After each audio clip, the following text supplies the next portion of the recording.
കഠിന രോഗത്താൽ മുറിച്ചു മാറ്റപ്പെടേണ്ടി വന്ന കാൽ അവസാനമായി ഒന്ന് കാണാൻ മഹാനായ സ്വഹാബി ഉർവത്ത് ബിൻ സുബൈർ റളിയല്ലാഹു അൻഹു ആഗ്രഹിച്ചു. ചോരയിറ്റുന്ന കാൽ അദ്ദേഹത്തിൻ്റെ കൈകളിലേക്ക് വൈദ്യന്മാർ നൽകിയ സമയത്ത് ആ കാലിനെ നോക്കിക്കൊണ്ട് മഹാനായ ആ സ്വഹാബി പറഞ്ഞു, എൻ്റെ പ്രിയപ്പെട്ട കാലേ, നീ സ്വർഗത്തിലേക്കാണ് പോകുന്നത്. കാരണം നിന്നെ ഞാനൊരു തെറ്റിലേക്കും കൊണ്ടുപോയിട്ടില്ല. നിന്റെ സഹായത്താൽ ഒരു പാപത്തിലേക്കും ഞാൻ നടന്നു പോയിട്ടില്ല. എൻ്റെ കാലേ, രാവെന്നോ പകലെന്നോ വ്യത്യാസമില്ലാതെ, വെയിലെന്നോ മഴയെന്നോ ഞാൻ വകവെക്കാതെ അള്ളാഹുവിൻ്റെ ഭവനത്തിലേക്ക് നമസ്കാരത്തിലേക്ക് വേണ്ടി ഞാൻ നിന്നെ ഉപയോഗപ്പെടുത്തിയിട്ടുണ്ട്.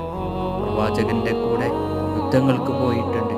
ഈ സ്വർഗത്തിലേക്ക് പോകൂ കാലേ എന്ന് പറയുന്ന ആ സ്വഹാബിയുടെ വാക്കുകൾ നമ്മുടെ മനസ്സിനെ വല്ലാതെ പിടിച്ചു നിൽക്കുന്ന ചില വാക്കുകൾ.